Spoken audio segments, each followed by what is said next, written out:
It was a quiet evening in the small human colony on the edge of the Orion frontier.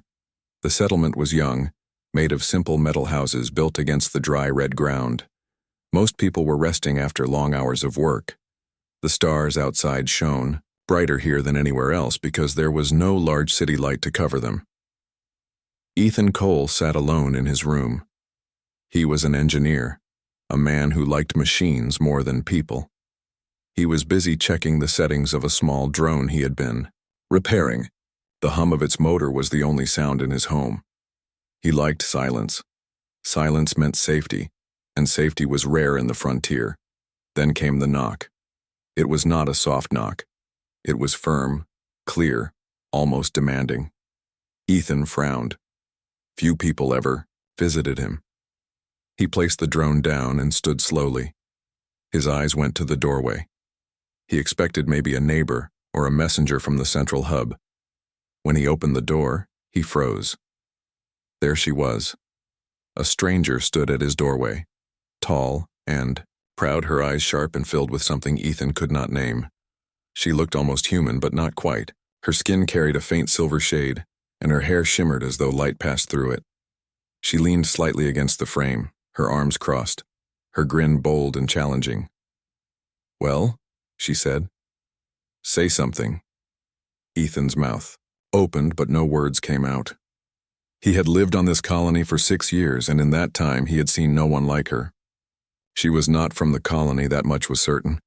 She was not from Earth either. "You," Ethan finally whispered, "you're not one of you?" she finished, tilting her head. "No, I'm not." His hand almost reached for the alarm button on the wall, but he stopped. Something in her eyes held him there. It was not threat. It was not fear. It was something else. Curiosity, maybe even hope. "My name is Kayla," she said simply.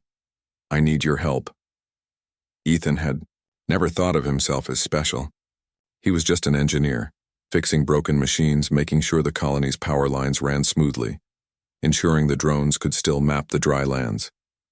Yet here, at his doorway, was a being from another world, asking for him. Not the governor, not the soldiers, not the scientists. Him. "Why me?" he asked carefully. Kayla stepped into the small room, her presence filling the space as though she belonged there. "Because you are human," she answered. Her words confused him, but also sparked something deep inside. In all the stories he had heard, humans were considered weak by alien standards, too fragile, too emotional, too bound to their small planet of origin. So why did she say it like it was strength? Ethan poured 2 cups of water and handed one to her. She accepted it with a nod. He sat across from her, still trying to understand what was happening. "You traveled here," he said slowly. "Why?" "This is a quiet colony. We don't have much to offer." Kayla's grin faded. For the first time, her expression turned serious. "Because something is coming," she said. "Something that will test your kind, and only humans can stand against it." The words felt heavy. Ethan leaned back, his hands tightening around the cup. "You're talking about danger," he said. "Yes," Kayla replied.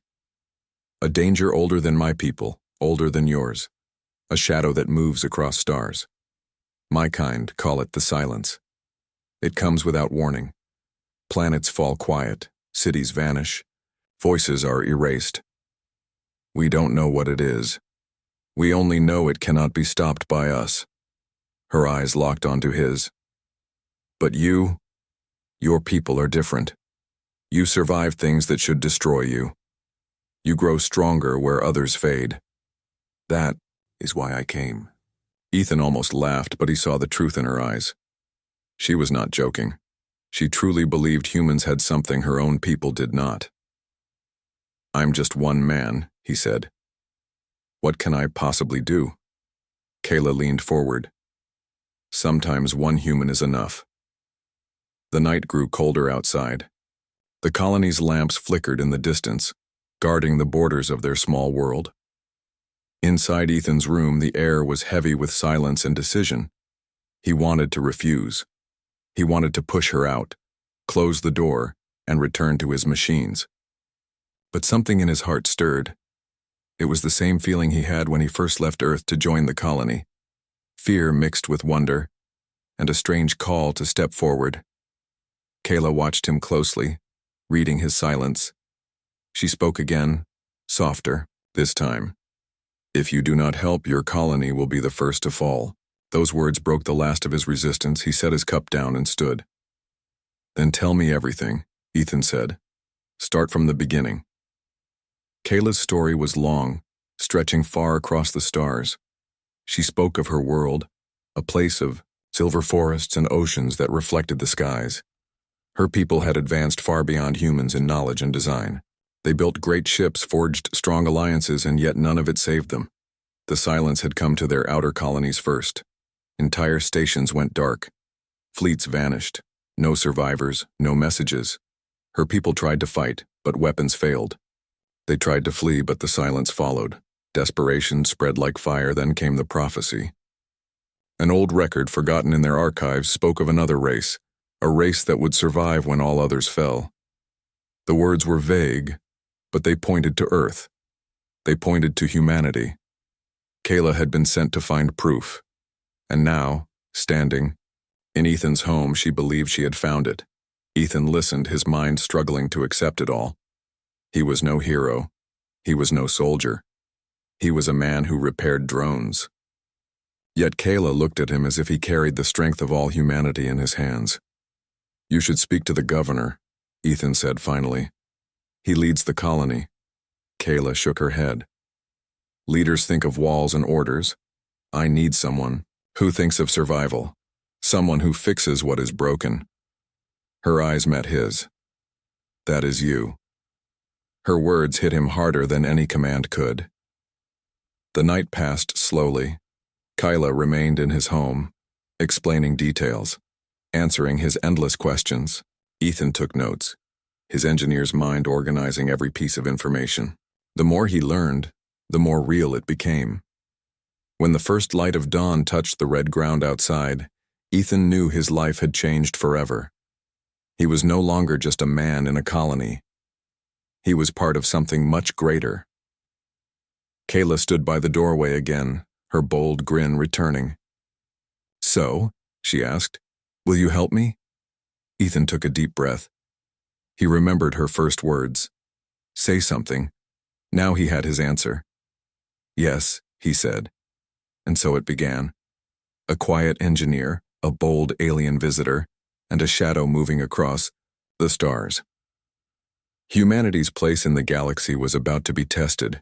The sun rose slowly over the red ground of the colony. Its light painted the metal houses in shades of gold and orange. The colony was waking up. People walked to their workstations, drones flew overhead, and the hum of engines filled the air. To most colonists, it was an ordinary day. To Ethan, nothing felt ordinary anymore. He had spent the night listening to Kayla's story, and now the weight of it pressed heavily on his chest. The silence, a force that erased entire civilizations, was moving closer. And somehow, Kayla believed that humans, fragile, stubborn humans, were the key to stopping it. Ethan stepped outside with her. Kayla's silver-toned skin reflected the morning light faintly, making her look like a figure from a dream. People turned their heads as the pair walked toward the central hub. "Everyone is staring," Ethan whispered. Kayla grinned. "Good. Let them know something different has arrived." Ethan was not so sure. Colonists did not always welcome strangers, especially ones who looked alien. But Kayla walked with confidence, her head high, as though the stares meant nothing. Ethan almost envied her boldness. The central hub was a round building at the heart of the colony. It held the governor's office, the communication towers, and the meeting hall. Inside, Governor Markson was already holding a session with his advisors. When Ethan entered with Kayla, all conversation stopped. "Mr. Cole," the governor said, his voice sharp, "why do you bring this outsider here?" Ethan hesitated. He was not good with speeches, but he remembered Kayla's words from the night before. "She has come with a warning," Ethan said firmly, "and we need to listen." Kayla stepped forward, Her eyes swept across the room of leaders and officers. "Your colony is in danger," she said. Her voice carried strength that made everyone pay attention. "A force called the Silence is coming. My people could not stop it, but I believe humans can." The room erupted in whispers and disbelief. Some laughed, others frowned. One officer stood. "Why should we believe this? She could be a spy, an alien trying to frighten us." Kayla did not flinch. She only raised her hand, revealing a small device no bigger than her palm. She pressed it and a holographic image filled the room. It showed broken worlds, silent stations, and ships drifting lifeless in space. "This is what the Silence leaves behind," she said. "Entire civilizations, gone without a trace." The whispers turned into silence. Governor Markson's face tightened. He was a man of order, not imagination. "Even if this is true, why come to us? We are a small colony. We have little power." Kayla's eyes shifted to Ethan. "Because your strength is not in numbers or weapons," she said. "Your strength is in the way you survive. You find solutions when others give up. That is why I came here." The governor looked at Ethan, then back at Kayla. Finally, he sighed. "If this is real, then we will need proof. Mr. Cole, you brought her here. Do you trust her?" The question hit Ethan harder than he expected. He looked at Kayla, at her calm but steady gaze. The night before, she had chosen him, not the leaders. She believed in him when no one else would. "Yes," Ethan said firmly. "I trust her." The governor leaned back. The air inside the broken station grew colder. The lamps flickered as if some unseen hand brushed against the wires. Ethan tightened his grip on the light in his hand. His heart pounded so loudly, he could hear it in his ears. Kayla froze. Her sharp eyes darted across the room, searching the shadows. Her silver-toned skin reflected the faint glow of the console. "The Silence is here," she whispered. Ethan swallowed hard. "What is it? I mean, what does it look like?" Kayla shook, her head slowly. "It does not look like anything you know. It has no shape, no face. It moves like a shadow, but it is alive. It is not a machine. It is not a being. It is something else." Ethan felt the walls close in on him. He had heard stories of danger before, but this was different. This was the kind of danger you could not point a weapon at. This was something that stole the air itself. The low hum grew louder. The floor beneath them trembled. "Back to the ship," Ethan said quickly. "We can't stay here." Kayla nodded, her usual boldness dimmed by urgency. Together, they hurried through the dark corridors, their footsteps echoing in the silence. Behind them, the lights flickered again, one by one, as though something was following. They reached the airlock, but the door refused to open. Ethan rushed to the control panel, his hands moving fast across the buttons. Sparks shot out and the screen went black. "It's not responding," he muttered. Kayla stepped closer, her eyes sharp. "It is already here. It is eating the systems." Ethan clenched his jaw. He was an engineer. Machines did not scare him, unless they stopped obeying. But he remembered Kayla's words. This thing was not machine, not life, not anything he could name. Still, he refused to give up. He tore the panel open and began pulling wires. Sparks danced against his gloves, burning his fingers, but he pushed through. "Come on," he whispered. "Work." The door hissed, then opened with a groan. Cold air swept in. "Move," Kayla urged. They dashed into the docking tunnel, the hum following behind them like a living wave. Ethan glanced back once. In the hallway they had left, darkness gathered thickly, swallowing the light. It was not just shadow, it was as if the very air was being erased. His stomach dropped. This was the Silence. They reached their small ship and sealed the hatch. Ethan jumped into the pilot's seat, his hands flying across the controls. Kayla strapped herself beside him, her eyes fixed on the dark station outside. The ship's engines roared to life, shaking the hull. Ethan pulled the controls hard, disconnecting them from the ruined dock. The ship drifted free, slowly turning, away from the broken station. Then the sensors screamed. Ethan's eyes darted to the screen. Something was moving. No, not moving. Spreading.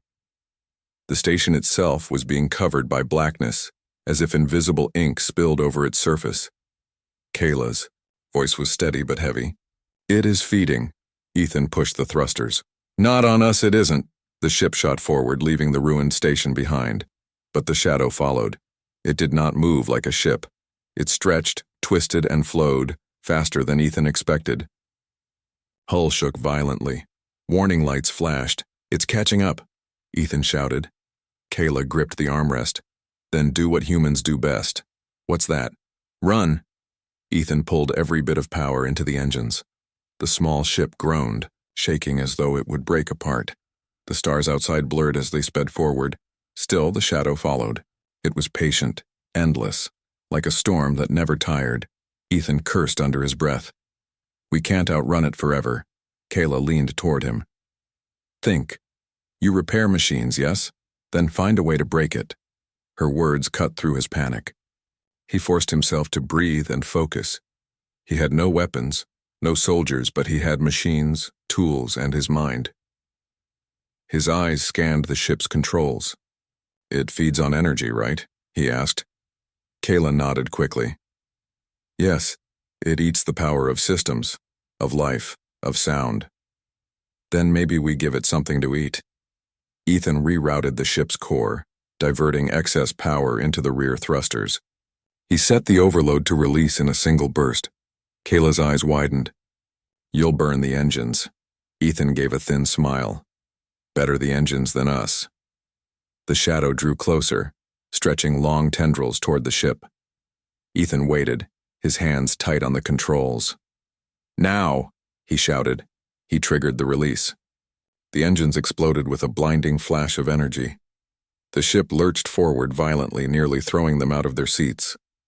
Behind them, the burst of power erupted like a star, filling the darkness. For a moment, the shadow recoiled. It twisted, pulling away from the explosion. Ethan didn't wait. He pushed the remaining thrusters, sending the ship racing into open space. The sensors cleared. The shadow was gone.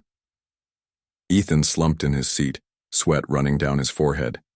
His hands still shook from the adrenaline. Kayla let out a long breath. "You see?" she said softly. "This is why I came to you. No other would have thought to fight it this way." Ethan shook his head. "I didn't fight it, I just ran and threw a firecracker behind me." Kayla's grin returned, faint but proud. Sometimes survival is the greatest victory. Hours passed as they drifted safely away from the ruined system. Ethan worked on stabilizing the engines, though they would not last long. The ship had suffered heavy damage and they would need repairs before making it back to the colony. Kayla watched him silently for a while. Then she asked, "Do you regret agreeing to help me?" Ethan paused, tightening a bolt on the panel. "Honestly, a little." He glanced at her, then sighed. "But if what we saw is coming for my people, I couldn't have said no." Her expression softened. "You are human. You always step into danger even when you are afraid. That is your gift." Ethan frowned. "You keep saying that humans are different, stronger somehow. Why do you believe that?" Kayla leaned back, her silver eyes reflecting the dim lights of the ship. "Because I have seen your kind's history. You survive ice ages, wars, storms, even your own mistakes. My people, when something breaks, we cannot bear it. But humans, you fix, you endure. That is what the silence cannot understand." Ethan absorbed her words quietly. He never thought of himself or his kind as special, but Kayla's belief planted a seed of something new inside him. They finally located a small moon with a thin atmosphere. Ethan landed the damaged ship near a canyon, its rocks jagged like broken teeth. The engines hissed as they cooled, smoke drifting into the sky. "Not much of a home," Ethan muttered, stepping onto the dusty ground. "But safe," Kayla replied. They set up a small camp beside the ship. Ethan worked on repairs while Kayla scouted the area for resources. Together, they found water in frozen cracks of the rocks, enough to keep them alive for now. At night, they sat by the soft glow of a portable lamp. The stars above stretched, endlessly, cold and silent. Ethan looked up, his voice low. "Do you think the silence will follow us here?" Kayla's gaze stayed on the stars. "It follows everything, but we have time. And with time, humans always find a way." Her words carried hope, and for the first time since the ruined station, Ethan felt it too. But hope did not erase fear. That night, as Ethan lay inside the ship, he dreamed of shadows swallowing the colony, of friends disappearing, of Earth itself falling silent. He woke with sweat on his skin, and Kayla standing guard at the doorway. "You dream loudly," she said gently. "Sorry," Ethan muttered. She shook her head. "Do not be sorry. Fear means you are alive. And as long as you are alive, you can fight." Ethan stared at her for a long moment. She believed in him with a strength he did not understand. He was just one man. But perhaps, just perhaps, one man was enough to begin something greater. The next morning, Ethan completed enough repairs to get the ship running again. They would return to the colony, not just with proof, but with a warning. As the engines warmed, Kayla placed a hand on Eo, his shoulder. "When we speak of this, many will doubt, but you must not let them. Humans need to see what I see in you." Ethan nodded slowly. His fear was still there, but beneath it burned a new fire. They lifted off the barren moon, heading back toward the colony. Behind them, far in the shadows of space, something stirred. The silence had not forgotten. The ship shuddered as it broke, through the thin clouds above the colony. The engines groaned from the strain, patched together by Ethan's hurried repairs. Smoke trailed faintly behind them as they descended, but the ship held. Ethan guided the craft toward the landing platform at the edge of the settlement. People gathered below, pointing and whispering. The sight of their return brought a wave of curiosity and unease. Everyone had heard rumors of their mission, but no one expected them to come back with a damaged ship and weary faces. The ship touched down with a heavy thud. The crowd pressed closer, voices rising in questions. Did they find anything? Was it just a lie? "Who is that alien woman?" Ethan stepped out first, his uniform smudged with grease and dust. Kayla followed, her silver-toned skin catching the sunlight. The whispers grew louder at the sight of her. Some faces showed awe, others suspicion. Governor Markson pushed through the crowd, flanked by officers. His sharp eyes swept over the damaged ship, then rested on Ethan. "Well, Mr. Cole," the governor said loudly so all could hear. "Did you bring us truth or trouble?" Ethan held up the small recording device they had salvaged from the ruined station. "We brought proof," he said firmly. Inside the meeting hall, the leaders and officers gathered again. The crowd was kept outside, restless but waiting. Ethan stood before the council, Kayla at his side. He placed the device on the table and activated it. The holographic. The alarms wailed through the colony, a shrill cry that shook every street and every home. The silence was no longer rumor or warning. It was here. Ethan sprinted toward the control center, the sound of his boots echoing on the metal walkway. Beside him, Kayla kept pace, her silver skin catching the dim red glow of the rising sun. The sky above looked wrong. The stars had dimmed, as if a great shadow covered them. Inside the control hall, officers shouted over each other. Screens flickered with scrambled signals. A map of the colony showed red warning lights spreading fast. "They're eating our systems," one technician cried. "The outer towers are falling one by one." Ethan pushed past them to the central console. "Activate every disruptor we've built. Don't wait. Turn them on now." The governor's voice snapped from behind. "Are you certain? Those devices are untested. If they fail, if we do nothing, we're finished." Ethan cut in. His hands flew over the controls. "We either fight or we vanish." The governor clenched his jaw but gave a sharp nod. Do it. Moments later, a deep hum rose through the colony. The disruptors, tall metal towers lined with coils, powered up. Waves of invisible energy rippled outward. The effect was immediate. Systems that had been flickering steadied. Drones in the sky stopped falling. The red warnings slowed. A cheer rose among the officers, but Kyla's face stayed serious. "This is only a taste," she whispered. "The silence is testing you. The true strike has not yet begun." Ethan heard her but kept his focus. "Then we hold until it does." In the streets below, colonists gathered. Families clutched each other. Workers ran to their stations. HFY. Fear in their eyes was real, but so was something else: resolve. For the first time, they were not simply waiting for orders. They were preparing to fight. Engineers checked power lines. Farmers handed out tools to be used as weapons if needed. Children were rushed into shelters deep underground. The colony, small and fragile, braced itself as one body. And then the sky broke. It started with silence. The alarms cut off. The hum of the disruptors faded. Even the wind seemed to vanish. For a breathless moment, the world was still. Then the air itself rippled. Shadows with no shape slid across the sky, blotting out the sun. Towers groaned as unseen weight pressed against them. Lights flickered, then flared, then died. The silence had come in full. In the control hall, panic threatened to rise again. Technicians shouted as systems crashed. One officer slammed his fists on the table. "We're blind! We can't track it!" Ethan's voice cut through the chaos. "Forget tracking it. Focus on holding the power grid. Keep the disruptors alive." Kayla added, "The silence feeds on order, patterns, signals, sound. Break the order and you starve it." Ethan snapped his fingers. "Noise generators. Random bursts. Feed it chaos." The governor frowned.